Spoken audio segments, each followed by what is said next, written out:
Hello and welcome to Hope Tushant Yadav. Today we are going to read about ancient literature. Ancient literature is divided into two, the North Indian literature and the Dravidian literature. But the first question will be, why it is important to read ancient literature? What is the relevance of ancient literature? See, nowadays UPSC is focusing more on the art and culture part and ancient literature comes under that parts. That's why it's important. किसी भी topic को अगर approach करना है तो उससे एक सवाल पूछना है, why it is important to read that topic, what is the relevance of that topic. और ये अगर आप पूछेंगे तो ये कैसे पता चलेगा, अगर प्रीवियस ईयर क्वेश्चंस पूछे गए हैं उससे तो आपको उसका रेलिवेंस पता चलेगा। तो प्रीवियस ईयर क्वेश्चंस बताएंगे कि एंशिएंट लिटरेचर क्यों इंपॉर्टेंट है। देखिए, इन 2003 an ancient book, Marichakatika, an ancient book written by Sudrak deals with this question has been asked in 2003. In 2016, the question has been asked, which one of the following books of ancient India has the love story of son of founder of Sunga dynasty? So this question has been asked, and the 2020, the recent prelims examination, with reference to the scholars of ancient India, consider the following statement. Panini is associated with the Pushyamitra Sunga, Amar Singha is associated with the Harshvardhan, Kalidas is associated with the Chandragupta too. So this type of question has been asked from the literature part. That's why it's very important to read ancient literature. So we are going to discuss today North Indian literature part, and these questions we will solve in the end. And in the end, I will give you the technique how to memorize these things. Okay, so let's begin with North Indian literature. So I have categorized North Indian literature into three parts: the Sanskrit literature, the Buddha literature, and the Jaina literature. Okay, so I have divided into three: the Sanskrit literature, the Buddha literature, and the Jaina literature. Now in Sanskrit also I have divided into the three: the drama in Sanskrit, the poems in Sanskrit, and other works of Sanskrit. Okay, it's fine with you.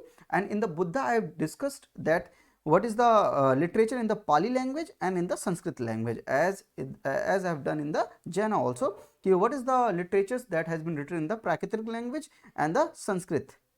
So we will discuss one by one. Let's start with Sanskrit.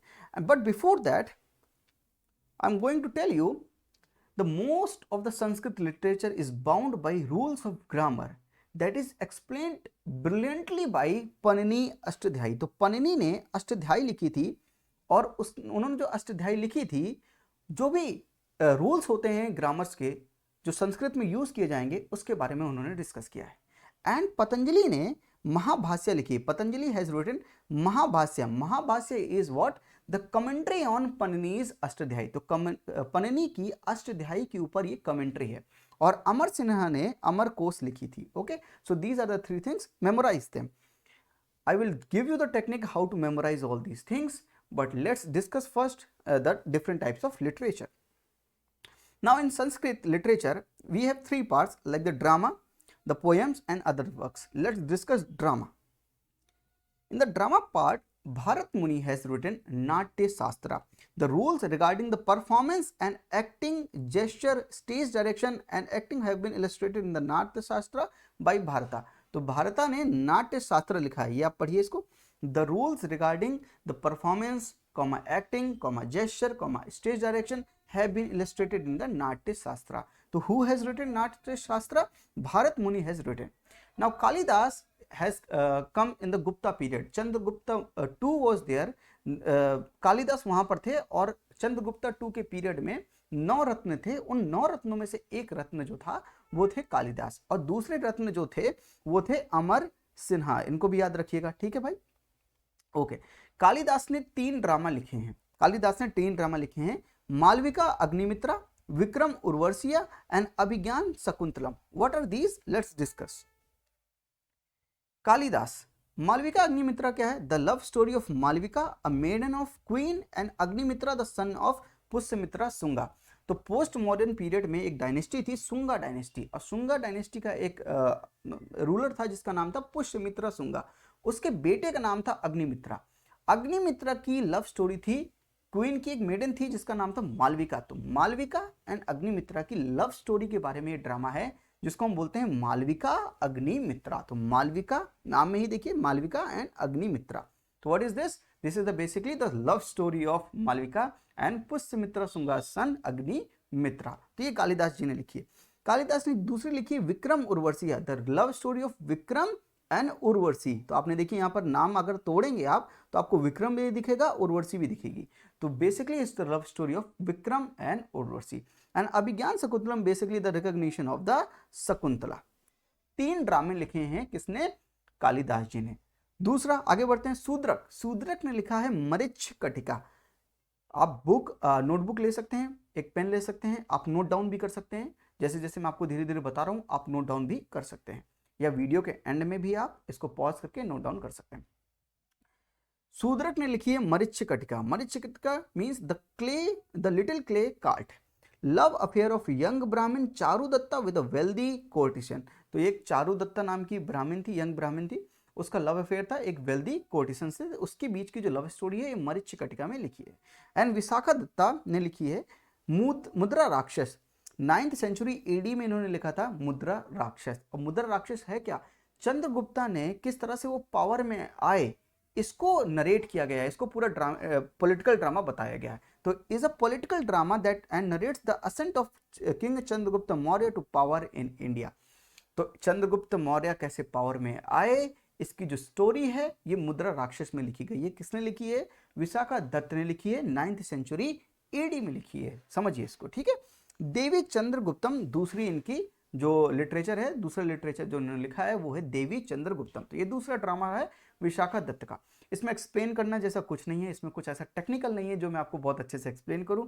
कुछ नाम है, कुछ चीजें हैं जो मैं आपको एकदम सीक्वेंस वाइज में कैटेगराइजेशन करके आपको मैं बताना चाहता हूं, वही मैं बता रहा हूं। विशाखा दत्त ने लिखी है मुद्रा राक्षस एंड देवी चंद्रगुप्तम। भावभूति ने लिखी है उत्तरा रामचरितम। उत्तरा रामचरितम मतलब उत्तरा मतलब होता है लेटर, तो उत्तरा रामचरितम मतलब लेटर लाइफ ऑफ रामा। और ये कब रिटन की गई थी? 700 एडी में लिखी गई थी। नेक्स्ट है भाषा। भाषा ने लिखा है स्वप्न वस्व दत्ता। तो स्वप्न मतलब होता है ड्रीम, तो वस्व दत्ता का ड्रीम, वस्व दत्ता इन ड्रीम, इसका मतलब स्वप्न वस्व दत्ता। ऐसे याद करना है आपको, ब्रेक करने हैं टर्म्स एंड उनको समझना भी है। Pancharatra and Urubhanga. Urubhanga is basically the story of Duryodhana during and after his fight with Bhima. तो भीमा और दुर्योधन, भीम और दुर्योधन की जब लड़ाई होती है तो उसके बारे में एक स्टोरी है जिसका नाम लिखा है उरुभंगा, और लिखी किसने है? भाषा ने लिखा है, ठीक है। हर्षवर्धन ने भी लिखी है। हर्षवर्धन एक रूलर थे जो 606 एडी से 647 एडी तक थे, ठीक है। इन्होंने लिखी है Ratnavali. Ratnavali about the love story of princess Ratnavali, daughter of king of सेलियन and the king Udayan. तो किंग उदयन और रत्नावली के बीच की जो लव स्टोरी है उसको लिखा है हर्षवर्धन जी ने, ठीक है। और यहीं पर the mention of celebration of Holi for the first time can be found. तो यहीं पर ही, जैसे कि अभी होली गई, आप सभी को हैप्पी होली, और होली का सबसे पहला मेंशन, फर्स्ट टाइम मेंशन कहाँ किया गया था कि होली सेलिब्रेट हुई है, वो बात की गई थी रत्नावली में, हर्षवर्धन जी ने की थी, ठीक है। वैसे एग्जाम के पर्सपेक्टिव से ये तो नहीं पूछा जाएगा कि होली का पहला मेंशन कहाँ पर है, दैट्स जस्ट फैक्ट। नागनंदा। तो दूसरा हर्षवर्धन ने जो लिखी है ड्रामा वो है Nagananda. Nagananda is story of how princess Jimutavahana gives up his own body to stop a sacrifice of serpents to the divine Garuda. तो गरुड़ा को कुछ लोग गरुड़ के लिए सैक्रिफाइस कर रहे थे सर्पेंट्स का, तो उन सर्पेंट्स की सैक्रिफाइस को रोकने के लिए जिमूतवाहन प्रिंस ने क्या किया?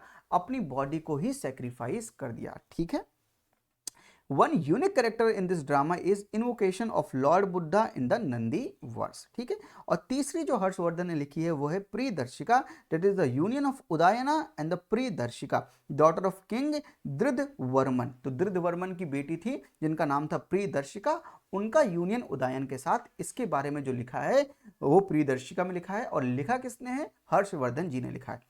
लेट मी अब इसको जल्दी से वो कर लेते हैं। मैंने क्या लिखा देखिए यहाँ पर, भारत मुनि ने लिखी नाट्यशास्त्र। नाट्यशास्त्र आप समझ चुके हैं। कालिदास जो चंद्रगुप्ता 2 के पीरियड में आए थे, गुप्ता पीरियड में, उन्होंने लिखी है मालविका अग्निमित्रा, विक्रम उर्वशिया एंड अभिज्ञान शकुंतलम। अब आपके सबके बारे में इनका डिस्क्रिप्शन आपको पता है, आप बस एक एक वर्ड लिखिए और माइंड में स्टोरी रखिए कि मालविका और अग्निमित्रा की लव स्टोरी है, पूरा पढ़ने मत बैठिए, ठीक है। ऐसे आप शॉर्ट नोट्स बना लीजिए। कालिदास ने दूसरी जो लिखी थी वो है विक्रम और उर्वशी की लव स्टोरी के बीच में, उसको हम बोलते हैं Vikram Urvashiya and Abhijnana Shakuntalam the recognition of Shakuntala. दूसरा था शूद्रक। शूद्रक ने लिखी है Mrichchhakatika. You know what is Mrichchhakatika. Vishakha Datta ने लिखी है Mudra Rakshasa the ascent of king Chandragupta Maurya to the throne to the power. ये वो कैसे हुआ था? ये 9th सेंचुरी एडी में लिखा था विशाखा दत्त ने। और दूसरा लिखा था देवी चंद्र गुप्तम। भावभूति ने लिखा था Uttara Ramacharitam the later life of Rama. Bhasa ने लिखा था Swapna Vasavadatta in dream. Pancharatra and Urubhanga. Urubhanga was the basically the story between जो भीम और दुर्योधन की फाइट हुई थी उसके बारे में है बेसिकली।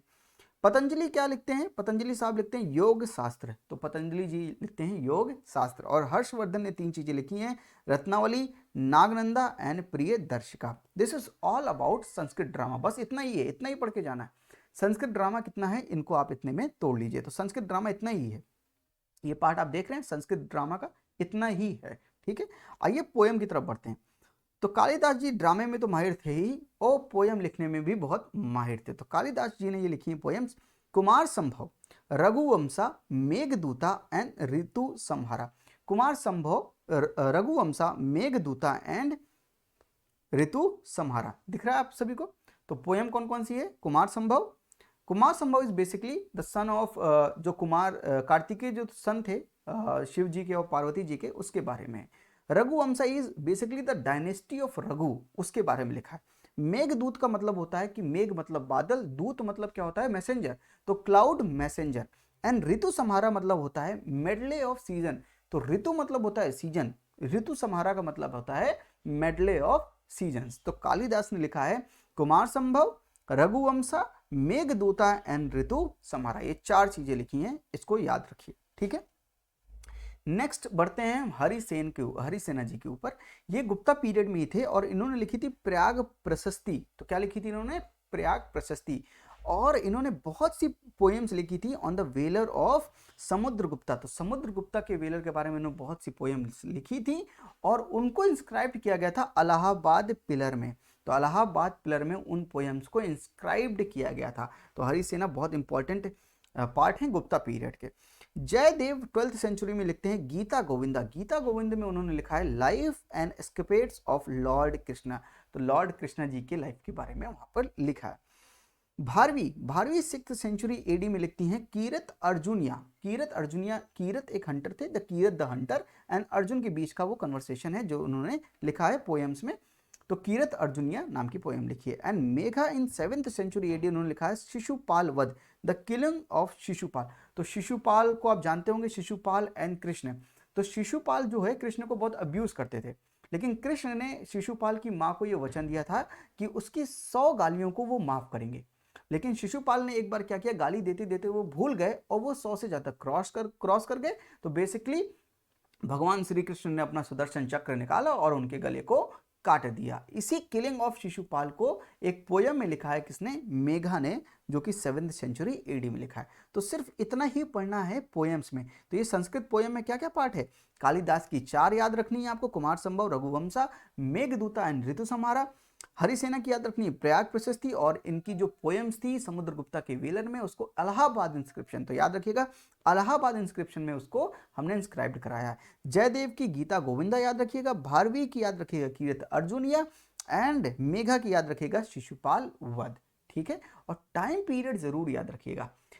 आजकल यूपीएससी जो क्वेश्चंस पूछता है वो बहुत एनालिटिकल होता है। मैं डिस्कस करूंगा जो 2020 में क्वेश्चंस पूछा गया था, बहुत एनालिटिकल। कैसे? वो ये पूछता तो जरूर है कि इसने क्या लिखा है, पर वो कुछ अलग ढंग से पूछता है कि ये किसके पीरियड में था। तो आपको ये याद रखना पड़ेगा गुप्ता पीरियड में कौन से पोयम लिखी गई है, किसने लिखी है। तो पीरियड के समान रूप से चलते रहना पड़ेगा। तो बेसिकली वो लिटरेचर ना पूछ के ये भी पूछ सकता है कि किसके पीरियड में कौन था। समझ रहे हैं? इस तरह के question. Other works of Sanskrit को देखते हैं।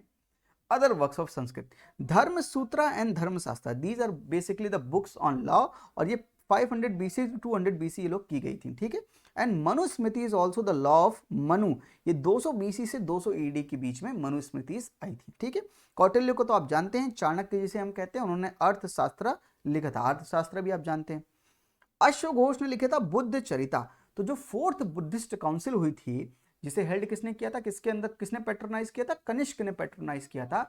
उसमें अश्वघोष जी ने उसी समय मतलब 78 AD में, उसी समय अश्वघोष जी ने बुद्ध चरिता लिखी थी। तो ये याद रखिएगा, ये बुद्ध चरिता जो है एक बुद्ध लिटरेचर भी है, पर ये संस्कृत में है, इसीलिए हमने इसको अदर संस्कृत वर्ड्स लिटरेचर में ऐड किया है।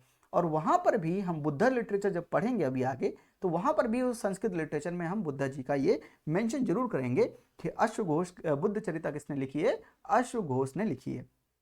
एंड जो संस्कृत के जो बहुत ढेर सारे वर्क्स थे वो एंशियंट पीरियड में ही थे, मिडिवल पीरियड में बहुत इक्का दुक्का ही थे। तो Sanskrit not prominent in the medieval period. क्यों मिडिवल पीरियड में इतना प्रोमिनेंट संस्कृत नहीं था, इसका जवाब आप देंगे। अगर आपको पूरा कहानी पता है कि कैसे कैसे इस्लाम आया, फिर क्या हुआ, दिल्ली सल्तनत हुआ, फिर मुगल एम्पायर आया, तो आपको पता लगेगा कि संस्कृत बहुत ज़्यादा प्रोमिनेंट नहीं था मिडिवल पीरियड में।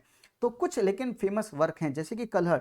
कलहड़ की जो राज तरंगणी है, किंग्स ऑफ कश्मीर के बारे में लिखा है वहाँ पे। तो राज तरंगणी में किंग ऑफ कश्मीर के बारे में लिखा है, कलहड़ जी ने लिखा है, ये मिडिवल पीरियड में लिखा है। और सोमदेवा ने लिखा है कथा सरित सागर, कथा सरित सागर, ठीक है। और भी कुछ वर्क्स हैं जो संस्कृत के हैं, वो है Charaka, Charaka Charaka Samhita. Charaka Samhita is basically the books on medicine. Sushruta, Sushruta Samhita, तो सुश्रुत ने लिखी है सुश्रुत संहिता। माधव ने लिखी है माधव निदान। वरामिहिर ने लिखी है पंच सिद्धांतिका एंड बृहत संहिता, ठीक है। आर्यभट्टा ने लिखा है आर्यभटिया। वश्यायन ने लिखी है कामसूत्रा एंड बाणभट्टा ने लिखी है हर्षचरितम एंड कदम्बरी। देखिए मैं समझाता हूं आपको, इस चार्ट को आप देखिए। चरक ने लिखी है Charaka Samhita. Charaka Samhita is basically the books on medicine, medicine के बारे में लिखा है। सुश्रुत ने लिखा है सुश्रुत संहिता। सुश्रुत का मतलब सर्जरी, तो सर्जरी के बारे में उन्होंने लिखा सुश्रुता संहिता, ठीक है। It's a books on surgery. Madhav ने लिखा है माधव निदान, it's a book on pathology. तो पैथोजन तो आप जानते होंगे, पैथोलॉजी भी जानते हैं, तो ये बुक पैथोलॉजी के ऊपर डिस्कस की गई है, माधव निदान। वरामिहिर ने लिखी है पंच सिद्धांतिका, तो बुक ऑन मैथमेटिकल एस्ट्रोनॉमी। तो मैथमेटिकल एस्ट्रोनॉमी के ऊपर किसने बुक लिखी है, पंच सिद्धांतिका बुक का नाम है, और लिखा किसने है, वरामिहिर ने लिखा है। और वरामिहिर ने एक बुक और लिखी है जिसका नाम है बृहत संहिता। क्या लिखी है नाम, Brihat Samhita. Book on wide ranging subjects like planetary movements, geology and architecture etcetera, ठीक है। ये बात समझ में आई आपको। आर्यभट्ट ने लिखी है Aryabhatiya, that's basically the book on astronomy and mathematics. और इसको इंपॉर्टेंट नहीं है, दो ज़्यादा इंपॉर्टेंट नहीं है, पर ये बहुत इंपॉर्टेंट है, चरक, सुश्रुत, माधव, वराहमिहिर एंड आर्यभट्टा। तो अदर संस्कृत लिटरेचर में ये याद रखिएगा। तो अगर मैं आपको ये पूरा दिखाऊं संस्कृत का पार्ट, एकदम ये दिख रहा है आपको संस्कृत का part, drama, poem and other works. तो आपको संस्कृत को डिवाइड कर लेना है कि ड्रामे क्या क्या थे, पोएम्स क्या क्या थी, और अदर वर्क्स क्या क्या थे, ठीक है। अब हम बढ़ते हैं अगला बुद्धा लिटरेचर में, ठीक है। आइए चलते हैं बुद्ध लिटरेचर। तो बुद्ध लिटरेचर बेसिकली पाली में लिखी गई थी और संस्कृत में लिखी थी, और प्राकृत में लिखी गई थी जैन लिटरेचर, इतना याद रखिएगा। पाली मतलब बुद्ध लिटरेचर, बुद्ध लिटरेचर किस में लिखी गई है, पाली में। एंड प्राकृत में लिखी गई है जैन लिटरेचर, हम आगे डिस्कस करेंगे जब हम जैन लिटरेचर डिस्कस करेंगे। Today we are going to read about only these three, Sanskrit literature, Buddha literature and the Jain literature. That means north Indian literature ही डिस्कस करेंगे।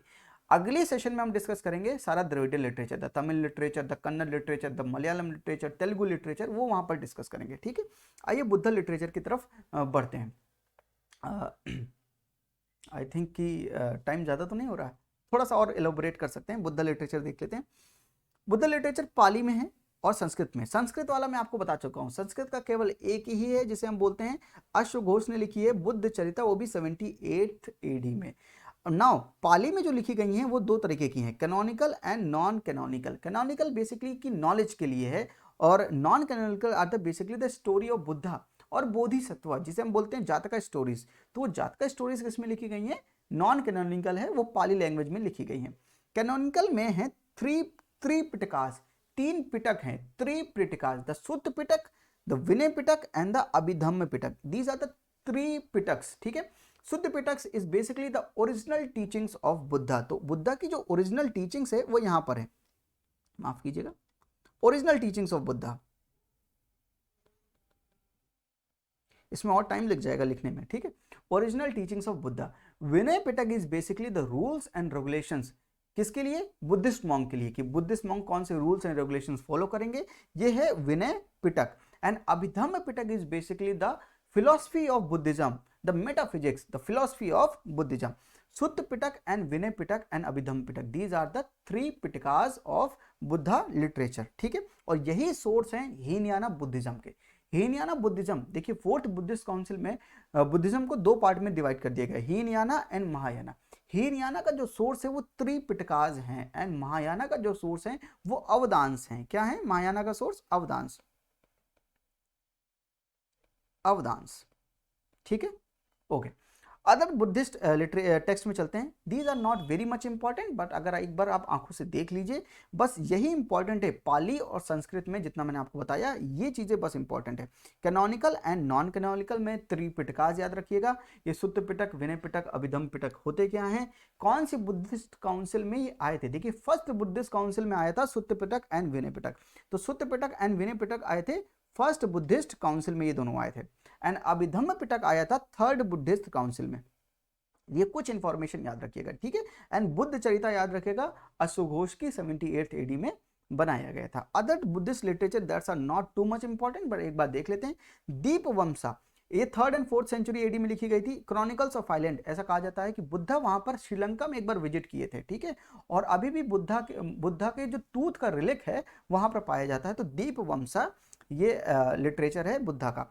महावंसा जो कि पाली में लिखा है, ये 5th सेंचुरी AD में लिखा था। थोड़ा सा दीपवंसा का एक मोर एलोबरेट पार्ट है महावंसा।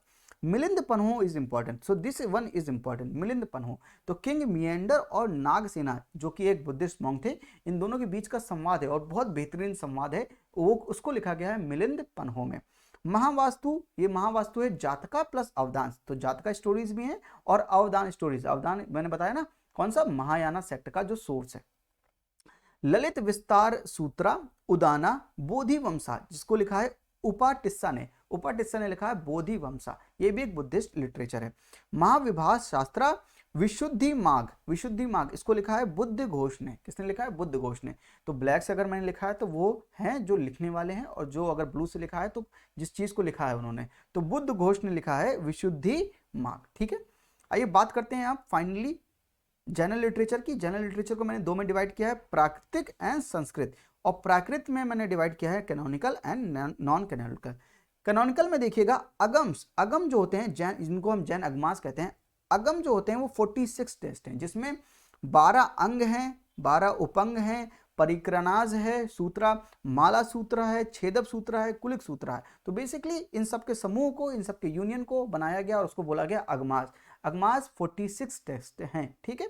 संस्कृत में अगर देखें तो उपमिति भाव प्रपंच कथा, उपमिति भाव प्रपंच कथा जिसे सिद्धारसी ने लिखा है 906 AD में, ये एक संस्कृत लिटरेचर है, जैना संस्कृत लिटरेचर है, ठीक है।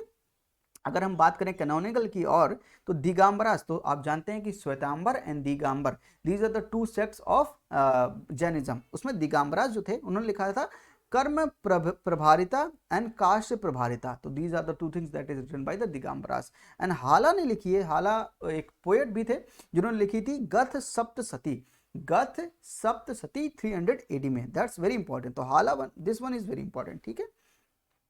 अदर जैन वर्क देख लीजिए। भद्रबाहु, भद्रबाहु भी चंद्रगुप्त मौर्य, जो चंद्रगुप्त मौर्य थे उनके पीरियड में भद्रबाहु थे, तो ठीक है, चाणक्य भी थे और भद्रबाहु थे, और ये दिगंबर सेक्ट को मानते थे, ठीक है। इन्होंने लिखा है उवासा घरम स्त्रोत। देखिए मेरी प्रोनाउंसिएशन सही नहीं हो सकती है तो मुझे उसके लिए माफ कीजिएगा, ठीक है। And Kalpasutra, Kalpasutra is basically the biographies of जैना तीर्थंकार। तीर्थंकार क्या होते हैं आपको पता होगा, अगर जैना आपने पढ़ा है, जैनिज्म पढ़ा है, तो तीर्थंकार आपको पता होंगे, जो आपको बेसिकली पार कराते हैं, ठीक है। तो जैना तीर्थंकार कल्प सूत्रा इन्होंने लिखा है, ठीक है। आचार्य कुंद कुंद ने लिखा है समय सारा एंड नियम सारा। तो दो चीजें लिखी है आचार्य कुंद कुंद ने, समय सारा एंड नियम सारा।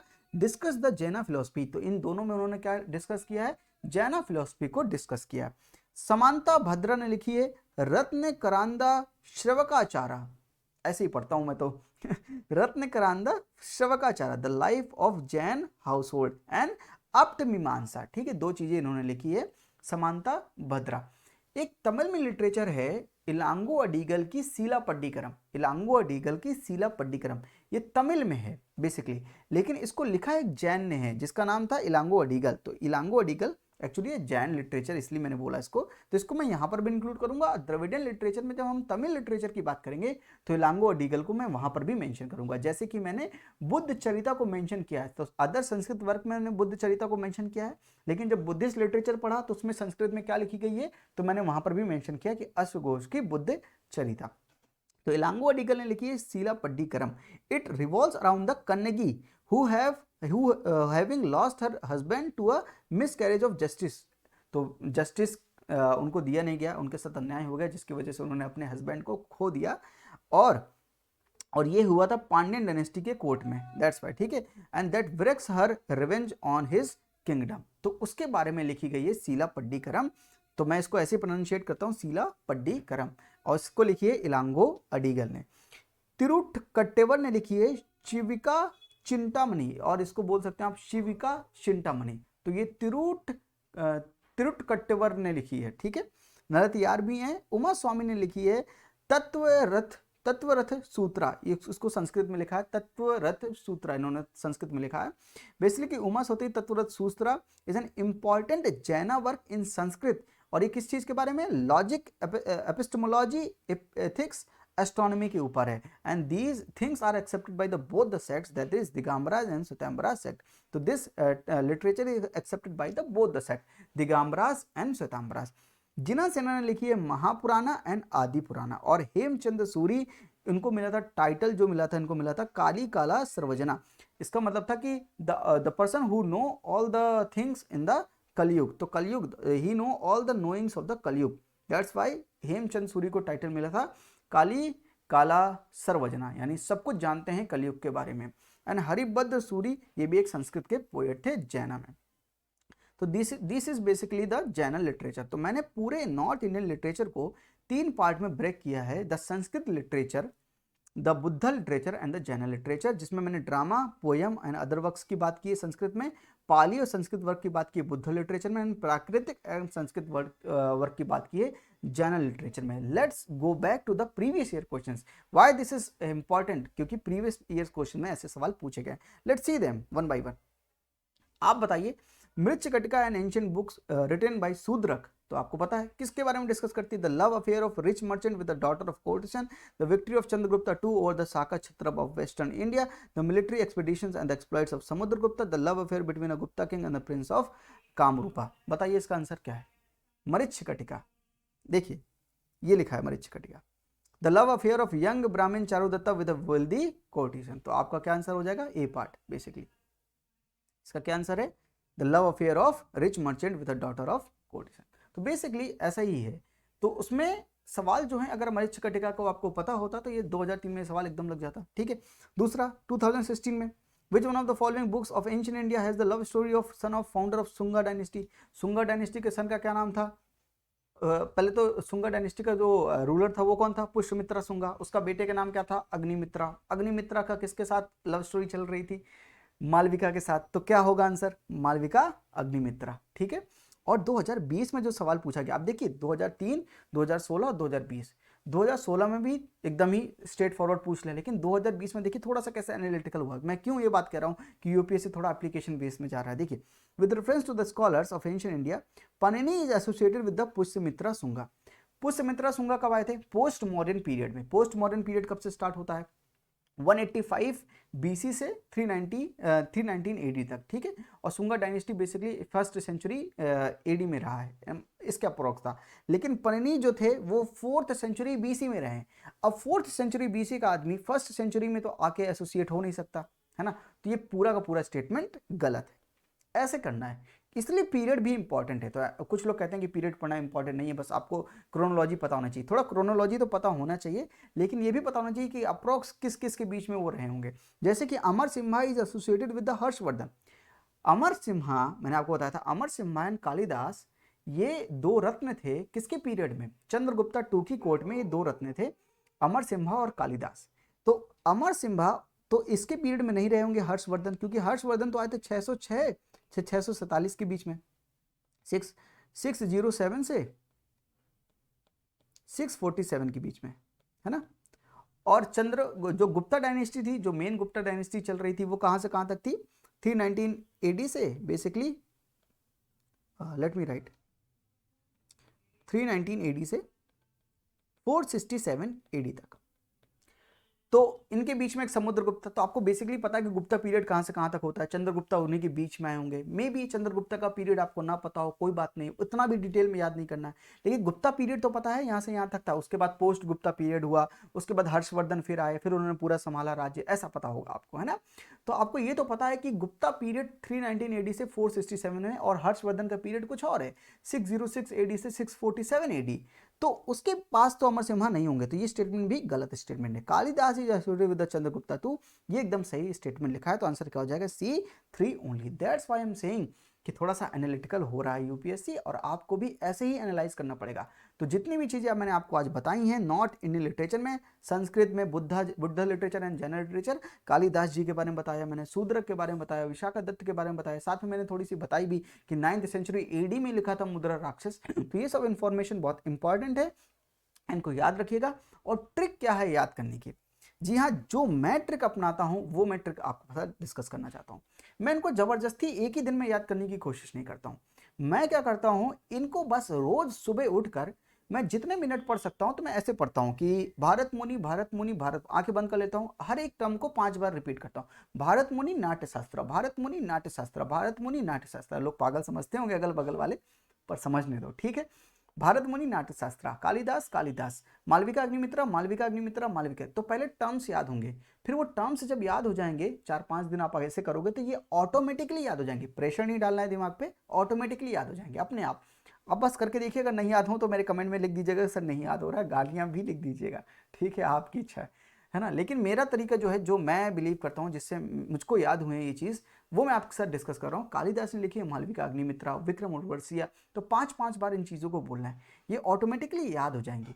और इसके साथ एक टर्म एसोसिएट कर लेना है कि मालविका अग्निमित्रा है क्या एक्चुअली। तो जब आपको टर्म याद हो जाए तो एक चीज़ और अटैच कर लीजिएगा, इन्फॉर्मेशन। इससे क्या होगा, आपकी पूरी इन्फॉर्मेशन बाइंड हो जाएगी, ठीक है। तो आई होप कि आपको ये सेशन अच्छा लगा होगा। तो आज के लिए इतना ही, अगले सेशन में पढ़ेंगे द्रविडियन लिटरेचर, ठीक है। तो आज के लिए इतना ही, थैंक यू, नमस्ते, जय हिंद।